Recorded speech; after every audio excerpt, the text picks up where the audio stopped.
Hello, my courageous Capricorn, and welcome to your moon reading for the month of July.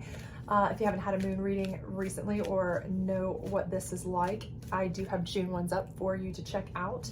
And also, if you haven't had a chance to check out your weekly energy reading, please do so. It's on my channel. Otherwise, without further ado, we will go ahead and do your moon reading. And this is for a general reading, so just take what resonates. It's a 7-card circle.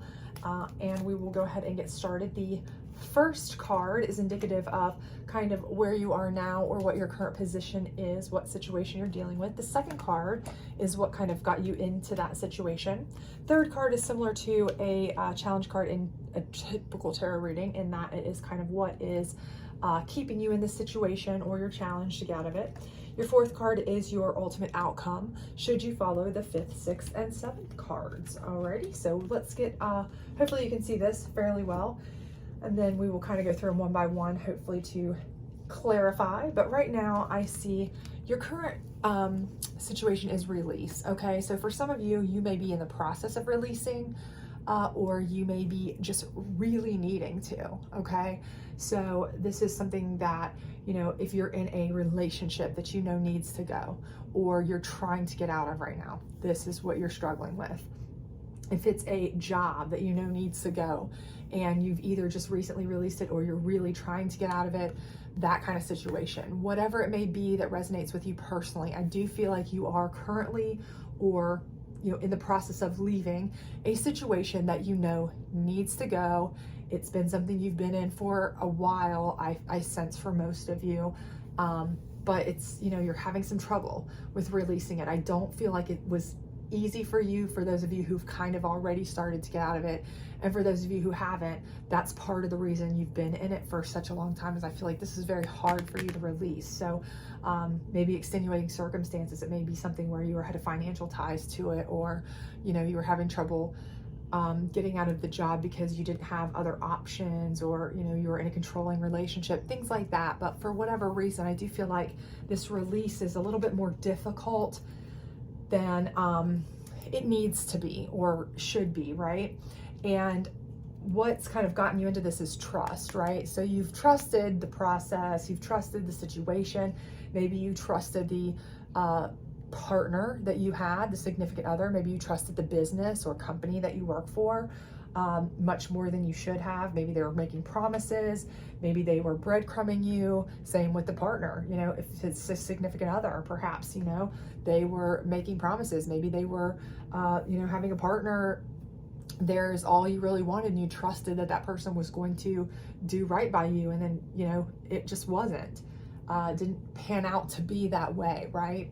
So your trust is what kept you in it for so long, because again, I do have that feeling that this is something that's been ongoing. I don't feel like this is something that is like, oh, you got into it, now you're immediately trying to get back out of it, release like that. I feel like this is something that this is a difficulty for you. And again, what part of this stage you're at, take it as it resonates for you personally. You may be just having released it, you may be in the process of it, or you may be really struggling with how to release it because you have to, and you just haven't gotten that far yet. But I definitely feel like, it's been a long-term thing. What's keeping you in it is the path, okay? And this is your personal path, right? So for a lot of you, you've been in a situation where you don't know, okay, what you want to do or what you can do next.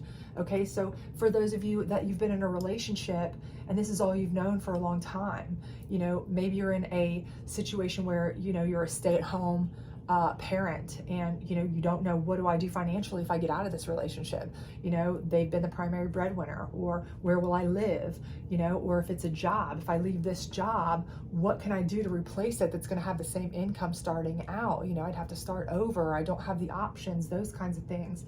Or so your path, not knowing what you're going to do or what you can do, that ambiguity, they say the definition of anxiety is not knowing, right? So a lot of times this is it. This is what is keeping you in it. You're kind of like, it's a fear, basically, right? You're afraid because you don't really know what you're going to do when you get out. And for a lot of you, maybe you've been in a situation where, you're at a job and it's like they're telling you you're never going to find another job that's going to give you this much vacation, this much, 401k or leeway or whatever, and you've kind of believed that, right? But that could be a very toxic situation where they're just saying that to keep you there and not have to give you your just desserts because they just don't want to lose you, right? Same thing with a relationship. It's very similar to like a narcissistic relationship.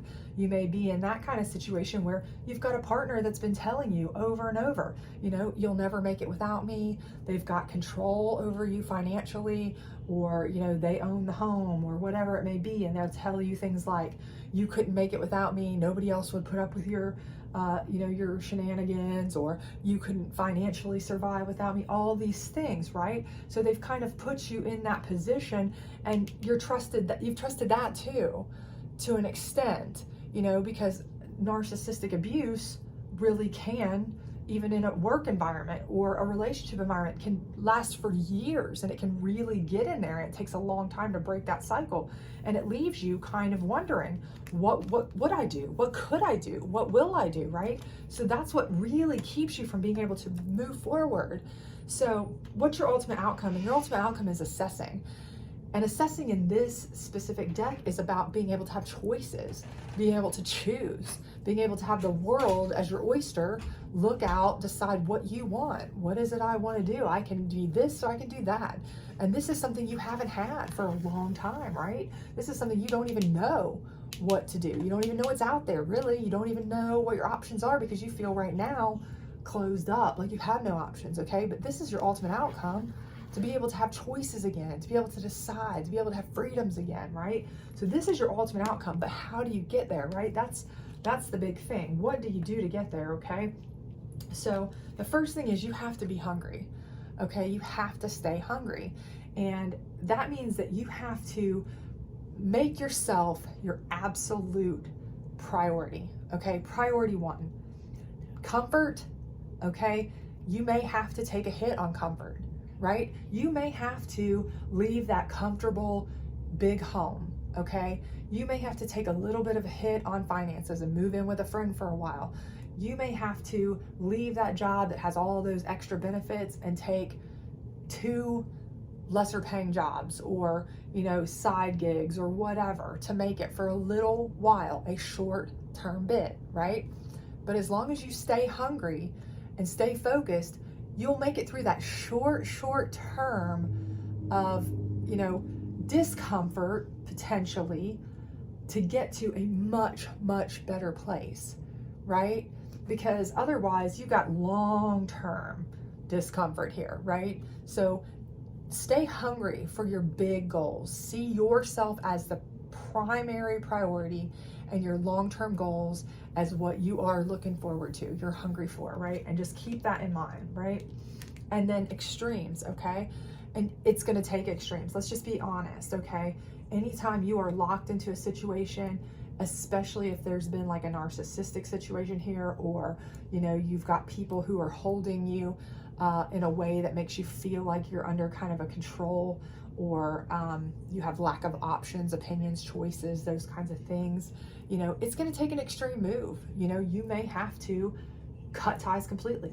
You may have to just quit the job cold turkey. You may have to just cut ties with this person cold turkey. These may be things that you don't necessarily want to have to do, but you have to do it. You may have to move back in with a family member you don't necessarily want to for a short time. Again, this is part of you staying hungry.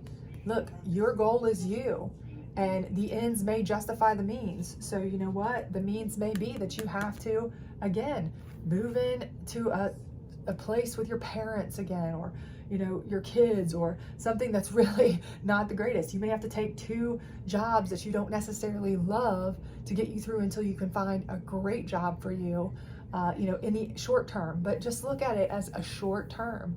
It may be extreme to you, but the ends will justify the means when you get to the end, where you are able to actually have control again, be able to make good choices, be able to have your freedom, be able to have the things that you want, and be able to, know what your path is, design your own path, design your own future. And then this is one of my favorite cards in this deck specifically. It's the Darkness card. And this Darkness card is about kind of watching and waiting and learning, right? So if you look at the little bunny down here, It's kind of just watching and waiting and learning, right? So people will tell you what they want you to hear, right? They'll tell you anything that they think they need to tell you to stay in your good graces, to earn your trust, which can definitely keep you in a place that's not necessarily best for you, okay? But when you tend to kind of watch people's actions from afar, hide and watch, just see how people act when they don't think you're watching. You know, it's kind of like, what do people say about you when you're not in the room, right? That's where you really learn what people are made of, right? Okay, so it's like actions speak louder than words, okay? And this is what this is about. It's about kind of sitting back and watching. So if you're looking for a job, right, you can go to all the interviews in the world. They're not going to tell you our company is awful, right? That's why there's a million anonymous reviewers out there on the internet about companies. Make sure you're checking those out, okay? Before you commit to any jobs. Before you commit to a job, if this is what your situation is, make sure you're checking those out, right? Because they'll tell you it's a wonderful company to work for. They're not going to say in an interview, yeah, we're the worst company ever, come work for us. But you can learn so much by just hiding quietly in the shadows and reading other people's opinions, right? Learn about that, okay? If it's a relationship you're looking for, you're getting out of this one and you're looking to get into something better, something more suited for you, something less controlling. Don't get yourself in a situation where you're just trusting what people say again. Watch, okay? What do they say about you when you're not around? What do their exes say about them? You know, not specifically when you ask, but if you just kind of listen or watch or hear how their relationships ended before. Was it on terrible, you know, conditions or terms or whatever, or was it just kind of like they mutually went away, but everything's copacetic, you know, those kinds of things. It'll tell you a lot more than what somebody will say to you that wants you to hear something, right? Because people will sell you a bridge in Brooklyn if they think that you'll buy it, right? But what you want to do is you want to hide and watch. That's what's going to keep you from falling into one of these trust issues that gets you in a position where you have no control, no foreseeable future plans for yourself anymore, and in a position you need to try to get out of, okay? That's not what you want anymore. This is going to allow you to be able to make decisions where you're assessing all the different options with information, not that's just told to you that you blindly trust, but that you have done due diligence on in a way that is, you know, intelligent and suited. And it's going to allow you to make good decisions moving forward for you. It's going to help you to determine a path that is going to be right for you, okay? So I do think all of this is going to work out beautifully for you. I think you're going to be able to have plenty of choices, plenty of options. It's just making sure you choose the right one. And the first thing is going to be you're going to need to release to receive.